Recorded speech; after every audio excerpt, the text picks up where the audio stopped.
sabemos que la sobrevida de los injertos renales experimentó, todos los que hace muchos años que hacemos trasplante, vemos un incremento de la vida media de los injertos renales con el correr del tiempo. Y eso se ha debido básicamente a 4 cosas, que es, ha habido mejorías en la parte quirúrgica, mejoría en la inmunosupresión, mejoría en todo lo que sea conocimiento de la inmunología con respecto al trasplante y una cosa fundamental, la vigilancia del funcionamiento del órgano, porque al tener injertos que sobreviven más tiempo, un desafío es cómo vigilar el funcionamiento de ese órgano a lo largo de la vida. ¿Qué tenemos nosotros desde el punto de vista clínico y de exámenes complementarios para vigilar el injerto? Primero, algunos parámetros de funcionamiento, y la verdad que lo que más usamos es la creatinina sérica, acá y en todos lados, y el filtrado glomerular calculado también, pero la creatinina sérica, la verdad, sigue siendo del nefrólogo clínico que ve pacientes en consultorio el principal elemento, con todas las debilidades que nosotros sabemos que tiene la creatinina sérica en cuanto a la sensibilidad que tiene. La aparición de proteinuria es otro dato que puede preocupar. El monitoreo de los DCA es otro dato que nos permite vigilar el injerto. Y la biopsia renal, las biopsias de protocolo. Los dos primeros, el funcionamiento y la proteinuria, no son específicos para diagnóstico de rechazo, que por otra parte es la principal causa de pérdida de función del injerto. Entonces, hoy por hoy, la biopsia renal es el gold estándar para el diagnóstico de rechazo. Cuando nos centramos en rechazo, la biopsia renal es indudablemente el gold estándar para el diagnóstico de rechazo. Ahora, desde hace muchos años se han intentado encontrar test, todos vivimos la época de la proteómica, de los exámenes en orina para tratar de detectar rechazo, era unos 10 años. Pero la verdad ninguno ha logrado imponerse, al menos como estándar de cuidado. Es decir, no hemos logrado a la fecha tener el objetivo de un test, de un marcador, de un biomarcador que nos permita diagnosticar rechazo de una manera reproducible y efectiva.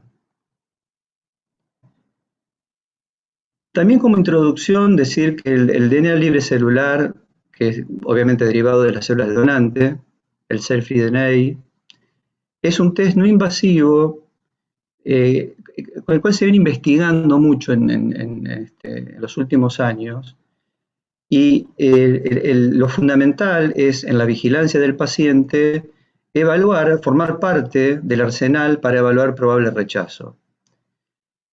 También porque el DNA libre se estudia en realidad desde la década del 40, cuando se empezó, y más acá en tiempo, en estudios de oncología, en estudios fetales y maternos.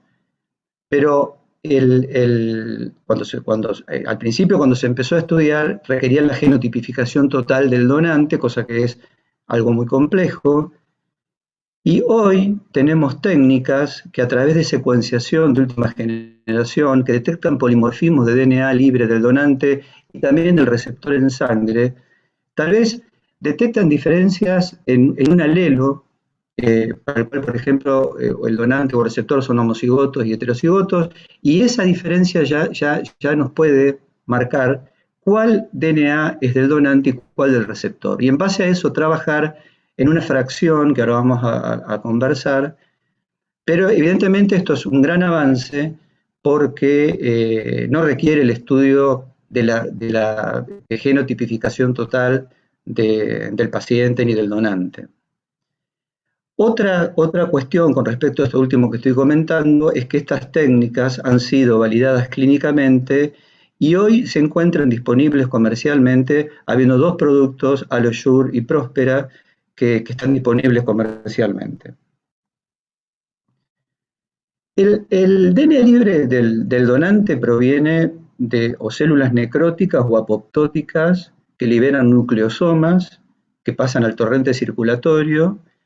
Hay nucleasas que los degradan, y esas partes pueden ser amplificadas buscando ese polimorfismo que va a diferenciar el DNA del donante del receptor, porque el receptor obviamente que también tiene células que sufren procesos de apoptosis o de necrosis, especialmente las células de la sangre, y dentro de las células sangre los leucocitos, que aportan también DNA libre, pero en este caso del receptor.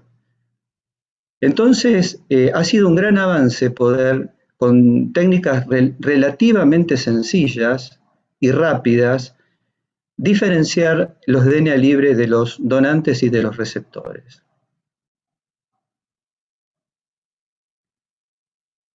¿Y desde cuándo es algo nuevo la investigación del DNA libre en trasplante? No, en realidad ya desde hace más de 20 años se empezó a estudiar en trasplante hepático, por ejemplo. También hubo un momento que cuando se lo empieza a investigar, se empieza a tratar de ver si existía quimerismo, si llegaba a generarse quimerismo entre el DNA del donante y del receptor. Hoy por hoy hay estudios en trasplante renal, en trasplante hepático, en trasplante cardíaco, en trasplante pulmonar, así que es algo que viene en expansión y uno es tema en todas las jornadas, esto es un ejemplo, en los congresos, y también es un poco impresionante cómo están aumentando las publicaciones de este tema, que es tan importante porque si bien uno cuando lee trabajos de Selfie DNA, ve trabajos de distinta calidad, trabajos pequeños, más grandes, multicéntricos, retrospectivos, prospectivos, pero lo importante es que se va formando un cúmulo de conocimientos en base a eso, que van generando un cuerpo de evidencia. Por ejemplo, si uno hace una búsqueda en PubMed, por ejemplo, utilizando ese ahí como lo acabo de colocar, va a encontrar 192 resultados y acá es interesante ver la producción en la bibliografía, especialmente en los últimos 3 años. Ustedes fíjense cómo de forma exponencial han crecido las publicaciones del Cell-Free DNA de distinta índole. Acá es una mezcla obviamente de muchos aspectos, como se abarca el tema, pero fíjense cómo ha crecido esto marca también digamos, la curiosidad, la necesidad que tenemos también de encontrar un marcador eh, y lo que se involucra en investigación. Hay un tema con respecto al Cell-Free DNA, lo estándar, digamos, es ver la fracción entre el DNA libre del donante y del receptor. El del receptor obviamente es el denominador, pero también se avanzó en otros aspectos, porque hay un tema. Decíamos que el denominador, que es el DNA libre del receptor, es producto de la apoptosis o necrosis de leucocitos, por ejemplo. Y lo que se vio es que situaciones como el ejercicio, procesos inflamatorios, infecciones, pueden hacer que aumente el DNA libre del receptor. Y si ustedes en la ecuación aumentan el DNA libre del receptor, van a tener una menor proporción espuria, vamos a llamarle, del DNA libre del donante. Entonces, también se empezó a avanzar en la determinación directa por PCR del DNA libre del donante. Y en el tema específico de rechazo, hay cutoff, puntos de corte para predictivos de rechazo, que para la determinación de la fracción es más del 1%, es decir, si hay más de 1% de DNA libre del donante, es predictivo de rechazo, y en la determinación absoluta más de 78 copias por mililitro. Este es un ejemplo de cómo este es de uno de los pacientes que ahora voy a comentar del estudio que hicimos, de la experiencia que hicimos, donde ahí se ve cómo se nos informa, por un lado, la fracción 0,09%, arriba a la izquierda, que es muy baja, es decir, este paciente tiene la predicción de rechazo es muy baja, la probabilidad, y coincide con las copias, la determinación directa, la cuantificación, que son 8 copias por mililitro. Es decir, como ustedes ven, en este caso, este paciente, bueno, y acá en el gráfico, el informe viene, el 1%, decíamos que es el cutoff a partir del cual está el riesgo de rechazo, como dice aquí, y que además sirve, nuestro paciente está acá, está muy bajo, es decir, poco probable que tenga un rechazo, y este tipo de gráficos también son útiles cuando uno hace en un mismo paciente el seguimiento, porque permite incluir otras determinaciones. Hay un estudio que es un poco pivot en este tema, que es el estudio DART, que incluyó 384 pacientes en 14 centros de trasplante. De ahí surgieron 107 biopsias por causa, que se le hicieron a 102 pacientes, y acá se trabajó con el self-free DNA fraccional. Y los 6 aspectos para destacar de ese estudio, que está publicado en JASN en el 2017, Emilio Poggio participó de este estudio, amigo de todos nosotros, es que el self-free DNA discriminó biopsias que mostraban rechazo agudo mediado por células T y mediado por anticuerpos de biopsias que no lo hacían, que el valor predictivo positivo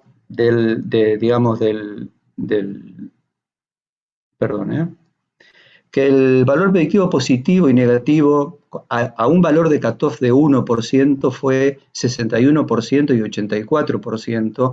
Y acá hay una cosa que empieza a ser interesante, que es el valor predictivo negativo que tiene el test. Es mayor el valor predictivo negativo que el valor predictivo positivo. Para los casos de rechazo agudo mediados por células T, el estadio 1B mostró una media de 1.2%, hacia arriba de 1, mientras que observaron algo que poco preocupaba, que es los rechazos agudos mediados por células T de menor intensidad, por ejemplo 1A o borderline, la media era de 0,3%, era muy baja. Otra cuestión es que la NTA en ese estudio y la toxicidad por anticalcineurínicos tenían niveles bajos, y que el área bajo la curva para discriminar rechazo mediado por anticuerpos de biopsias que no tenían rechazo mediado por anticuerpos era de 0.87, ahí está el intervalo de confidencia, y acá, para el área bajo la curva, el valor predictivo positivo era 44%, es decir, la brecha era mayor, y el negativo 96%. Siempre hablando del cutoff de 1%, ¿no? Entonces, un poco a manera de conclusión, el DNA libre medio para rechazo mediado por anticuerpos era 2,9%, para rechazo mediado por células T 1B 1.2%, 0,2, muy bajo para el resto de los rechazos, los de menos intensidad, y 0,3 en pacientes, es más, era más alto los pacientes sin rechazo que los pacientes que tenían un rechazo agudo mediado por células T, 1A, por ejemplo, o borderline. Para avanzar un poco más en el tema, el grupo de Halloran comparó la biopsia estándar para el diagnóstico de rechazo con el DNA libre y la patología molecular, la biopsia molecular. El que condujo el estudio era Gaurav Gupta, y ahí se demuestra que la patología molecular identifica más rechazo mediado por anticuerpo que la histología convencional, y que a la inversa, la convencional detectaba más mediados por células T que la molecular. Y en ese estudio, un DNA libre menor a 0,21% tuvo igual sensibilidad para descartar rechazo por histología y por biología molecular. y que la especificidad fue levemente superior por la plataforma MMDX, 92% comparado con la histología. Siempre hablando de un cutoff mayor al 1%. Otra cosa interesante es que ya se empezó a incluir el DNA libre en estudios en protocolos de estudios de inmunosupresión, ya como un biomarcador. Por ejemplo, hay estudios, no vale, hay muchos, ahí puse 2 nada más, sobre tacrolimusl de liberación prolongada o la convencional, o tocilizumab para tratamiento de rechazo crónico, donde incluyen el DNA libre como parte como biomarcador también en el análisis del proceso. Bueno, pero hay problemas. No son todas, hay problemas. Por ejemplo, hay al menos 2 metaanálisis que ya incluso lo había encontrado, que los grados leves de rechazo agudo mediado por células T con el cutoff de 1% eran difíciles de distinguir, y todos sabemos que los rechazos agudos mediados por células T, por ejemplo 1A, si no son detectados, pueden influir muy negativamente incluso en la vida media del injerto.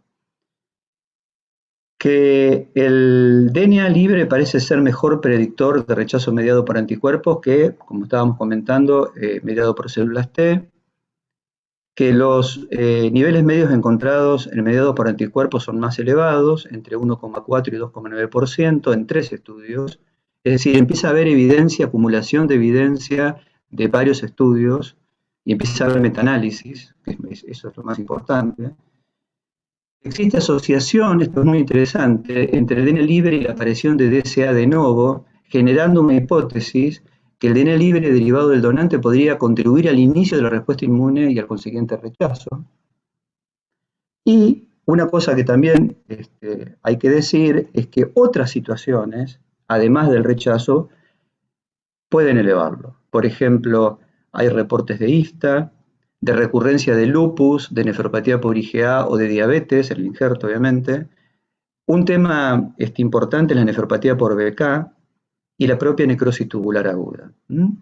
Por eso obviamente que los valores predictivos no son 100%, sino que en algunos casos puede haber confusión con otras patologías.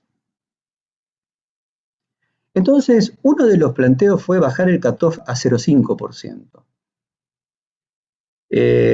Bajar el cutoff a 0,5% hizo, en estudios, que mejore la detección de los rechazos agudos mediados por células T, especialmente los 1A y borderline.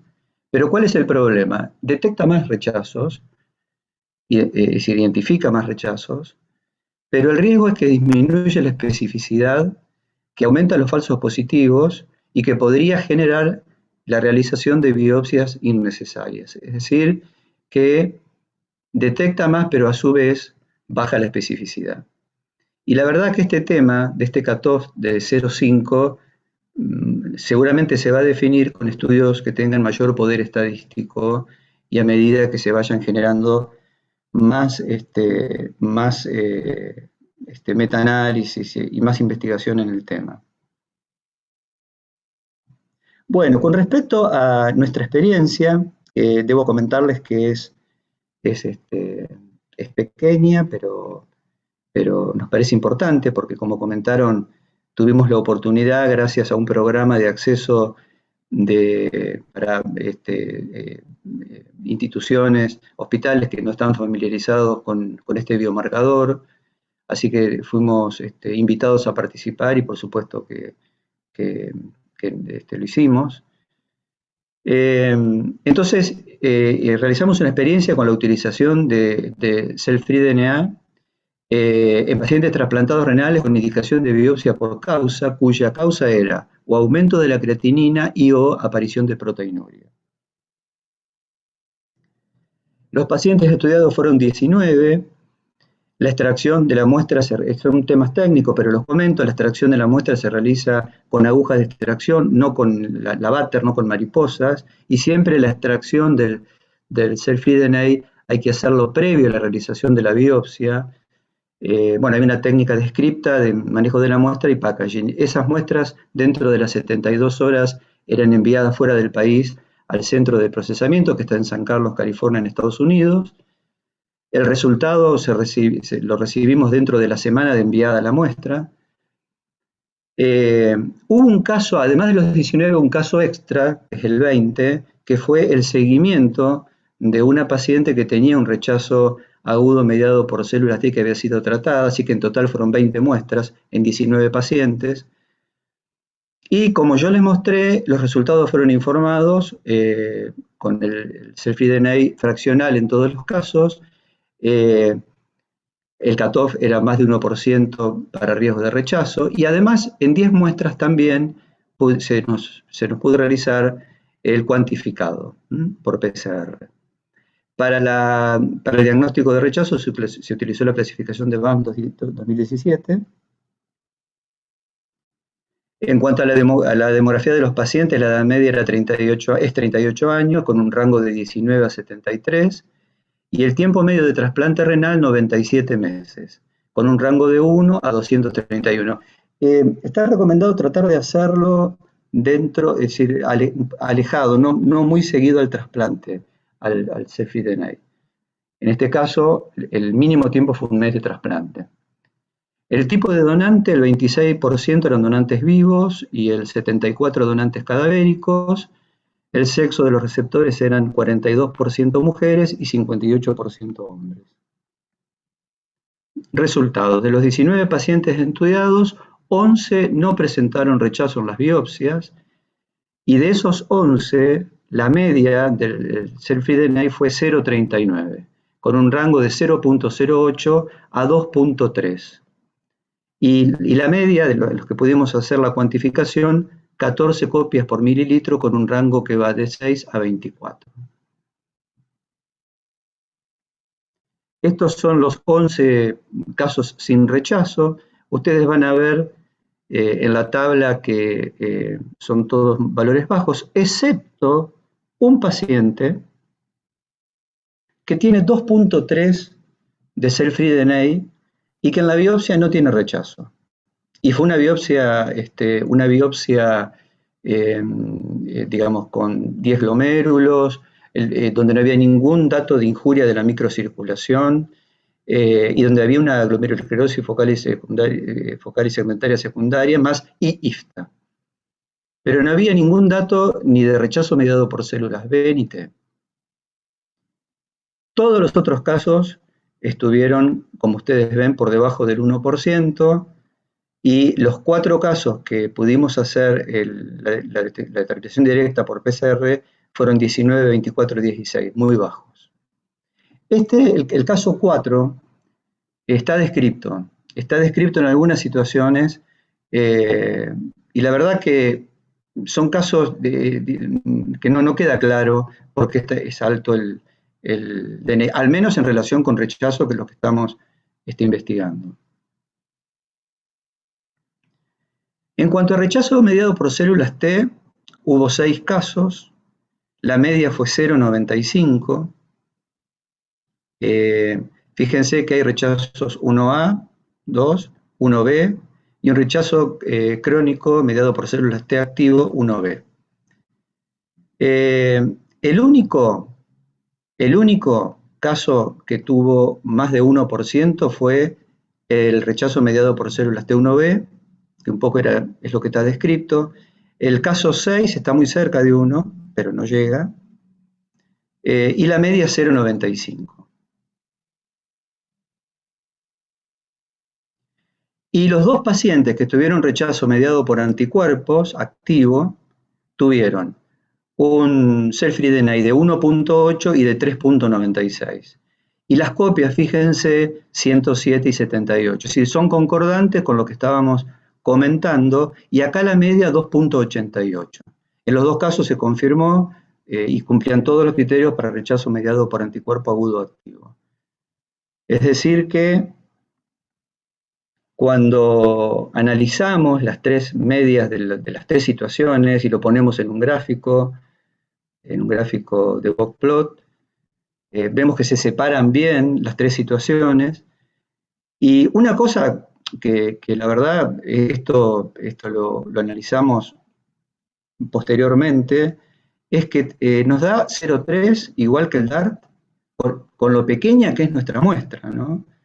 Y 2,8 el rechazo mediado por anticuerpos muy parecido al DART, con una muestra, se imagina que son 2 rechazos mediados por anticuerpos, es decir, muy poco. Ahí están los desvíos de estándar también.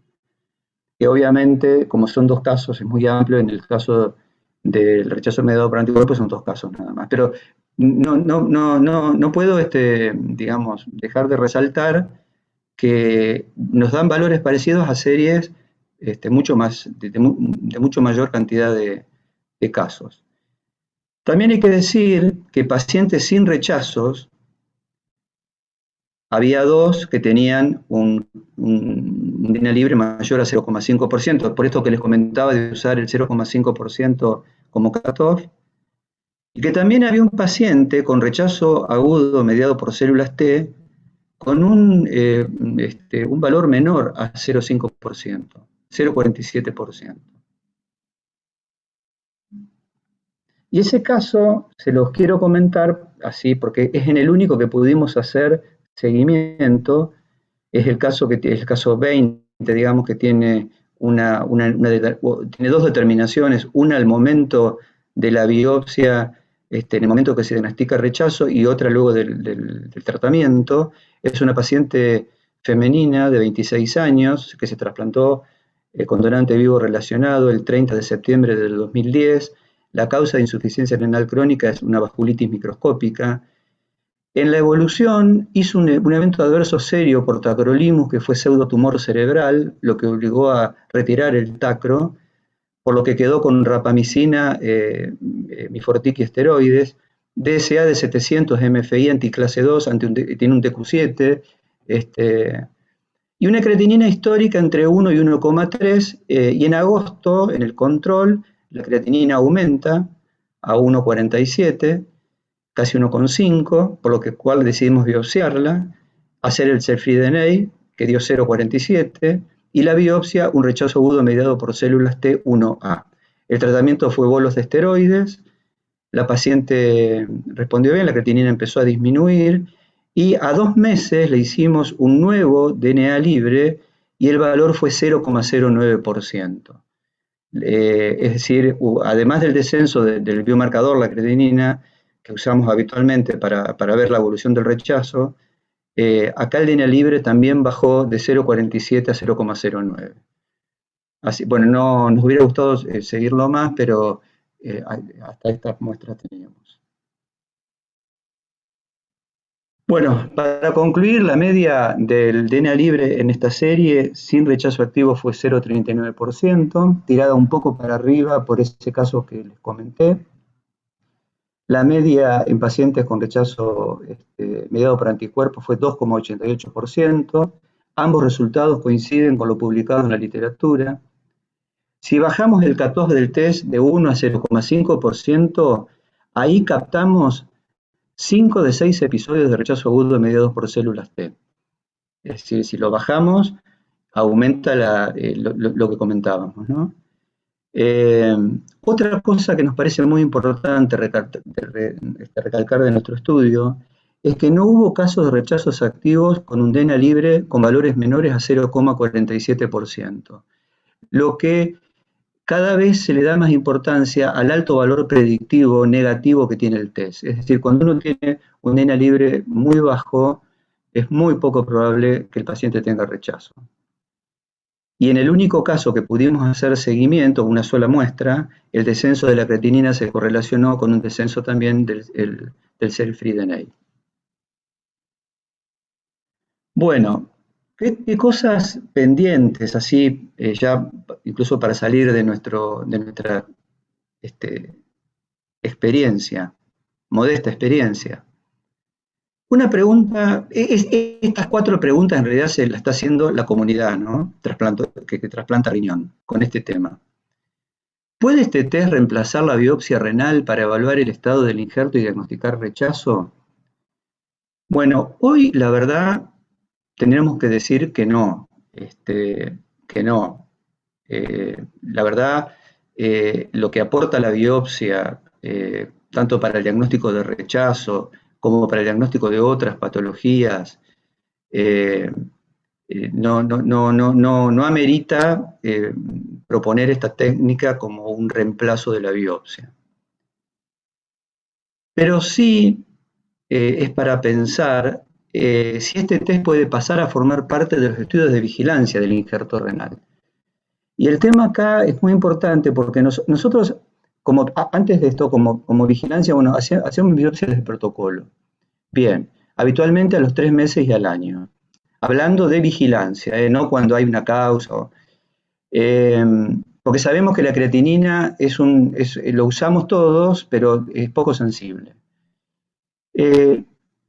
Pero los problemas los tenemos con los pacientes que tienen 8 años de trasplante, 10 años de trasplante, 12 años de trasplante, que además sabemos que aparecen los rechazos tipo 2, mediados por anticuerpo, clase 2, que van llevando lentamente y que son la principal causa de pérdida de los injertos.